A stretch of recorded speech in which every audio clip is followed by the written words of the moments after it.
Mayo meltdowns are at an all-time high. All of your favorite suspected white supremacists are having a total meltdown at the idea that us as foundational black Americans aren't honoring Hulk Hogan upon his death. And we need to get all into this topic. I'm your host, Cool Colas, and you are now tuning into a new video on my channel. So let's get into it. Hulk Hogan's death didn't just bring tributes. It brought out the same old network of suspected white supremacists, racists, culture vultures, and political opportunists who were rushing to try to protect his image and also attack black people for not honoring him. And originally when I did this video, I was planning to talk about 4 different people, but now I'm going to change that. The 4 people that I originally planned to talk about were Ron DeSantis, Tessa Blanchard, Michael Rappaport, and Joey Swoll. But I also want to include WWE in the mix with this as well too. WWE stays on that hypocrite shit. And let's just kind of get into a few facts of what they have done and relate it back to Hulk Hogan. First of all, Hulk Hogan had a severe Mayo rant that was caught in an audio that everybody can hear. They heard it too, obviously. And then he admits to it as well. They distance themselves from Hulk Hogan, and then at some point they reinstate him back. And now, in 2025, upon his death, they're honoring him. Now, what's funny to me about that is they have some hypocrisy around how they treat people racially whenever there's a controversy. Because look at the way that they handled, for example, Velveteen Dream. They talked about how he was doing some shit with some kids. And guess what? He's gone. Don't nobody even talk about Velveteen whatsoever. Look at Odyssey Jones. He was just alleged to have been in a domestic violence situation. And they not only fired him, but they didn't try to hire him back. Meanwhile, y'all's boy Brock Lesnar, as wrestling fans know, has been brought back to the company after having sex abuse allegations alongside Vince McMahon. And then you also have Nikki Bella, who was adjacently involved in a domestic abuse situation. And these are 2 people who are now on the roster. Whereas Velveteen Dream didn't even get a chance to get called up. And Odyssey Jones was literally in WWE for a total of 2 weeks.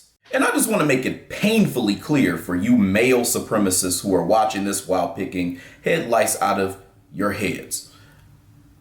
When it comes to this type of controversy, their notoriety as stars, and I'm talking about people like Brock Lesnar, does not excuse the hypocrisy of WWE to reinstate someone despite allegations because they're white when a black person may be accused of the same things and not even do those things and not be true, and then they don't even make an effort to reinstate them or try to make good on distancing themselves from these people. The idea that you would even think that is justified or try to justify it is nothing more than I'm white and I say so. But it's all good. I'm going to get off, y'all. You can keep watching this video in your trailer park. Now let's talk about Ron DeSantis. For those of you all who do not know, Ron DeSantis is the 46th governor of the state of Florida. And Ron DeSantis declared on August the 1st of 2025 that Hulk Hogan Day would be considered a national holiday. And this was a symbolic choice of his because what he was trying to do was elevate a racist icon, that being Hulk Hogan, as a Florida cultural hero. And for context, for those of you all who do not know, this is the same man who made an attack on there being foundational black American history being taught in schools. Ron DeSantis in this moment made an attempt to weaponize pop culture to normalize anti-black sentiments, and he did it under the guise of heritage. One of the things that you need to understand is that the white supremacist operates in deceit and manipulation. This was a manipulative tactic, and this was them trying to play some type of power construct move. What they wanted to do was make it so that they were counteracting and fighting back against us rebelling and saying that we don't accept the disrespect to our culture. This was a way of normalizing some racist shit. And as a matter of fact, making it so that other Americans, that being these racist white Americans, can honor someone who has been harmful to our culture. Now let's talk about Joey Swoll. For those of y'all who do not know who this is, Joey Swoll is an influencer that has a lot of popular videos on TikTok and other platforms. And he talks about gym culture. And he makes a lot of videos, a lot of times calling out a lot of weird shit that he'll see in gyms and whatnot. And so this was someone who honored Hulk Hogan, right? He posted a tribute video where he was wearing full Hulk Hogan gear. And as soon as he did that, he got a bunch of backlash. And I want to be clear before I go even further with this. Joey Swoll is somebody who has shown a lot of racist undertones in his content just over time.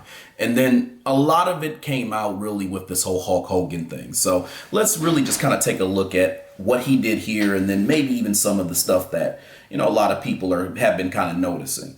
There was a live stream that he did, and he had a slip of tongue, and he was using colored people to describe us. So now he was using Jim Crow language, racist Jim Crow language, to describe black people.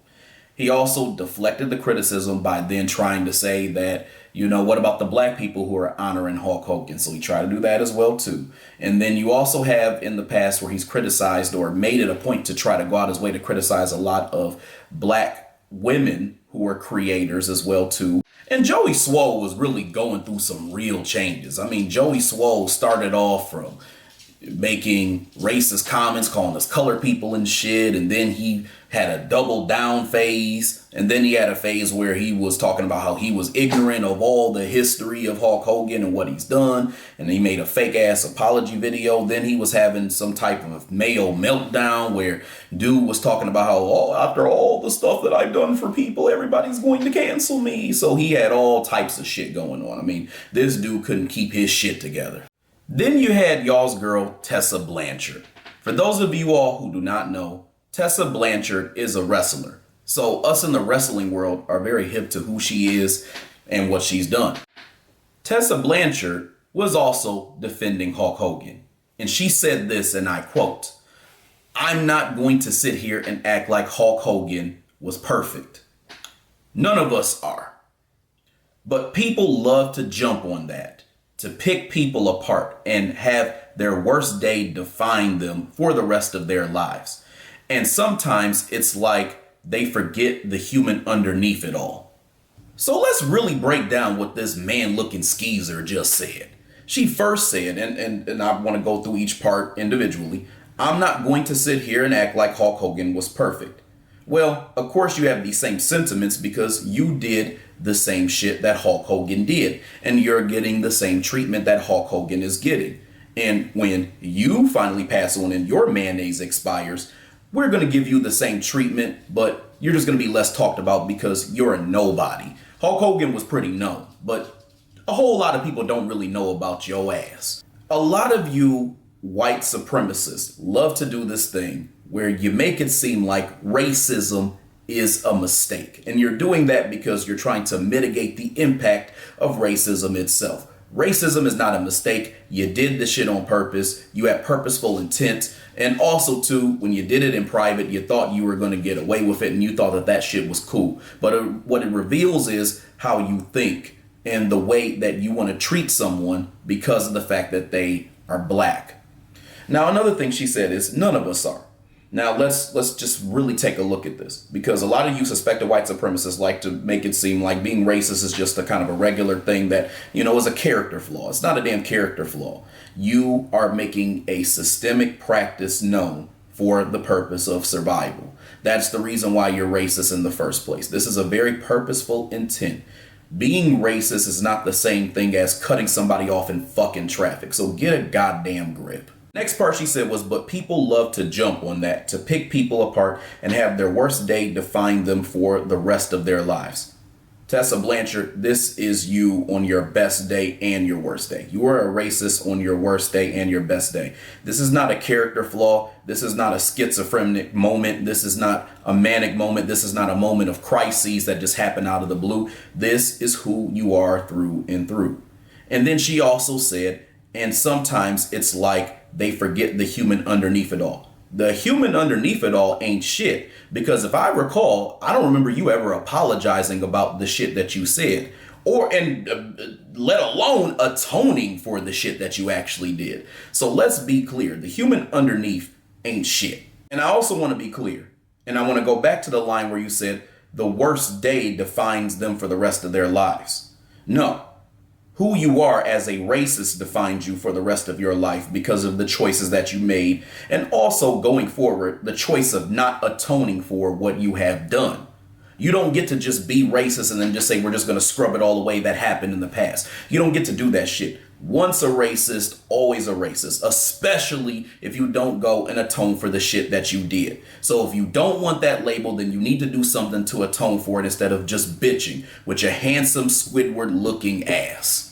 Even Chelsea Green from WWE was checking your strong jaw ferret looking ass as well too. For those of you all who do not know what Tessa Blanchard did, multiple wrestlers stated that Tessa Blanchard spat on a black wrestler named La Rosa Negra and called her a hard ER in 2017. She also was alleged to be a chronic bully as well too in the locker rooms. She publicly denied this and she never directly apologized, like I said.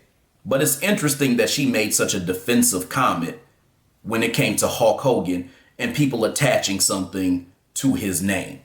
Why would you make a defensive comment like that if you didn't look at your own shadow? Speaking of WWE, I just wanted to bring this up real quick. Also, y'all's girl, mayonnaise eating Tiffany Stratton, even was asked about Hulk Hogan, and she was trying to stray far away from that shit. She's had her share of controversies because of her racist ass statements and actions. Because this is, again, the same chick who went around and had the meme where she was hitting Jade Cargill off of the ramp and then calling her a black bitch, but in the voice of, I believe, Brandy Rhodes.